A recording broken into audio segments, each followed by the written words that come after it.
It's For the Win Wednesdays, and today I'm giving you the inside stuff. It's winning time.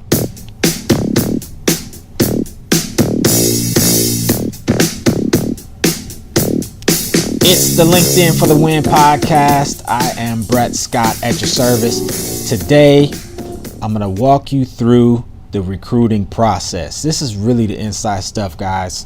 In upcoming shows, we'll discuss LinkedIn profiles, resumes, but today we're going to understand why it's crucial to do what we're going to talk about in those forthcoming podcasts. So today we're just really going to talk about the why and understanding the process. We'll talk about some specific things that you'll need on your resume and your LinkedIn profile. So I'm going to take you behind the veil. So this is going to be very general in terms of how the recruiting process works. It all starts with the requisition. So this is specifically for a corporate recruiter. So the recruiter that's contacting you works at the organization that you applied to. Make sense? So what happens is there's a requisition, also known as the rec. It comes from the hiring manager most times, and the position's posted online, usually like a LinkedIn, Career Builder, Monster, or Indeed, something like that.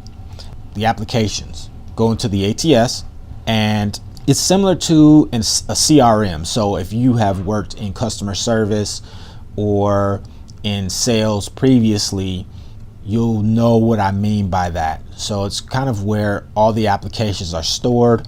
Recruiters can also take notes. There's a profile that's set up there for each applicant. Interview information will go on there, contact info like your phone number, email address, etc. All that information about you is housed there. So they go into the ATS and they decide who they're going to contact based on the criteria. Okay, if you don't have the correct keywords, if you do not have the right experience or skill set listed on your application or resume, you have just spent 30 minutes applying to this job and nobody sees your application. Can you imagine that? We've all been there, right? We've gone through these applications. We're filling out these information about our job history, etc. That's already on our resume. It irks me to no end. Even though the information is there, it does not pre-populate. And then you spend all this time applying and no one is going to look at your application because you have missed some keywords. Or this is also the other thing. If you don't answer the questions at the end of the application correctly, or sometimes it's in the middle, but the questions that you have are screening questions and there's some information that they're looking for from these questions. If you answer one of those wrong, potentially your application will not be viewed. There's been times when I applied, I didn't know the game at the time. I applied to a position and answered one of those questions wrong. I hit submit. I went to my email to see if they had, sent me a confirmation. I got a confirmation and I got a turn down at the same time. That was mean. I mean, these companies, that was ruthless. I think they're a little bit better now about, candidate experience because they want you to continue to apply because who knows in the future what happens. Maybe you get that experience. You don't want to, recall a bad experience with an organization. But yeah, as soon as I hit submit, I had both emails. I was so hurt. So anyway, it's real out here. So just know that you have to make sure that you answer those questions. And I'm going to be honest with you. When you answer those questions, lie if you have to. And the reason I say that is if you want to have your application viewed, just go ahead and click on whatever it is that they want so that you actually have a chance to be looked at. A lot of times when companies are looking for a specific role, what they'll put down is the qualifications that they're looking for, the set of experience that they're looking for. It's not always concrete. So in a perfect world, they want everybody, all the candidates to check every box. You don't necessarily have to check every box. That's just the aspirational qualifications type of deal. Okay. So if you don't have, 5 years experience in whatever it is, but you have 4 and you have a degree and maybe you have some other experience, go ahead and apply. Don't be afraid. And if it asks you, sometimes it may be a knockout question and sometimes it's not. So I always say just to make sure that you don't get put into the black hole and nobody sees your application, the ATS will essentially dump you. Put down what is required so that you will have an opportunity. Make sense?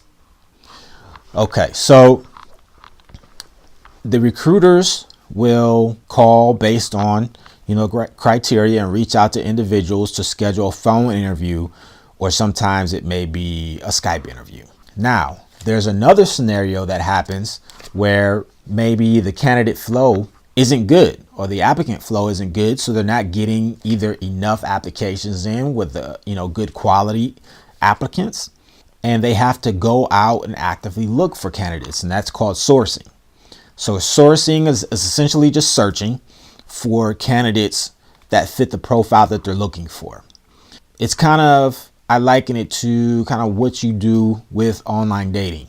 So if you're a single person, or I'm sure at some point we all were, you go out on Facebook, or for you older folks, Instagram for you younger folks, or Tinder. You have a certain set of criteria, right? You have somebody that you like, or a certain type that you like, and you're looking for that type. So you're looking for, somebody that's attractive to you, right? If they're attractive enough, you will reach out to them, right? If, you're texting and or you're messaging, and if you hit it off, maybe you start texting or talking on the phone, and you know what? You're still interested. You might have a face-to-face sit down. You may have a little lunch or a little dinner or whatever, Netflix and chill, whatever it is, right? It's the same deal. With a recruiter, we have a set of criteria that's been given to us by the hiring manager, what they're looking for. And then we go out and look for people that fit that criteria.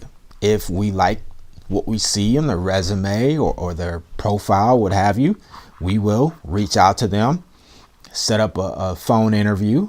Maybe, if we feel like they're a good candidate, then we will have a sit down face-to-face interview with them or with the hiring manager. Pretty similar if you think about it, right? Instead of dating sites, we're on Indeed, Career Builder, Monster, LinkedIn, wherever it is. The difference is that we're looking for keywords. So we'll have a certain search criteria. And we'll talk about this a lot more because it's crucial information. But just for the process, let's say, for instance, we're looking at sales managers. So we could look at some keywords like sales, management, quota, customer service, account executive, account management. Words we will look for on resumes or profiles, and we'll get a number of people that will come up, and we'll scroll through those. Now, this is why it's very important to have the right words included. We'll contact the folks that we feel are the strongest fit, schedule a phone interview, possibly Skype interview. Next step is typically speaking with the hiring manager, and then sometimes there may be a third round, and that's generally the top 2 or 3 people will, sometimes have a panel interview or maybe a second interview with the hiring manager. Now, there is another type of recruiter, and they work for an agency. This is kind of a similar process, but a little bit different. So with them, they're typically referred to as headhunters, and those are typically the ones that work in agencies. They recruit for a client, and they're in competition with other agencies. So they're all working on the same job. They get calls a lot from foreign companies. I've had a lot from foreign companies that have reached out to me about roles, and those are coming from agencies.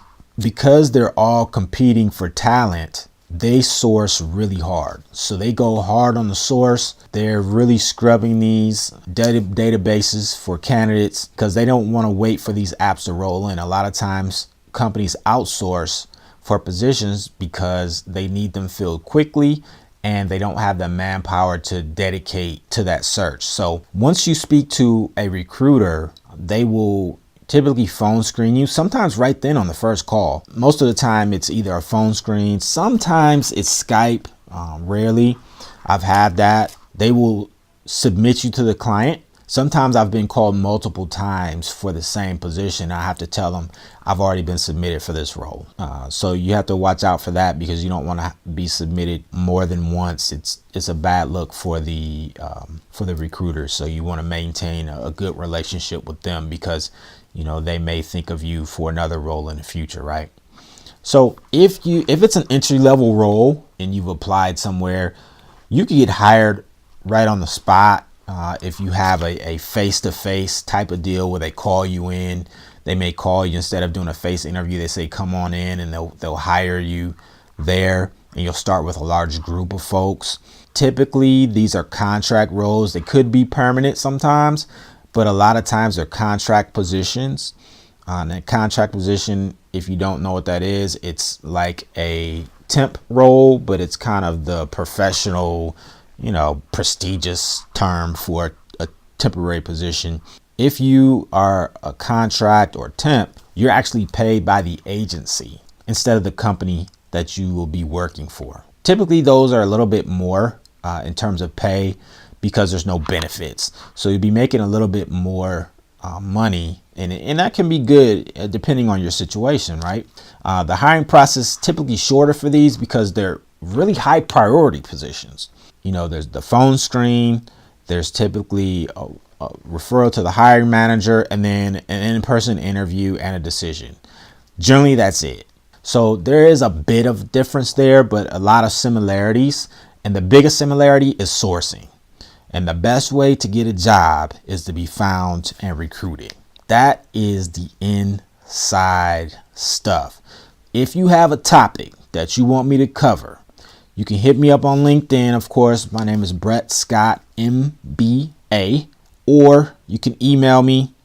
I live in Columbus, Ohio, by the way, so you can look me up there.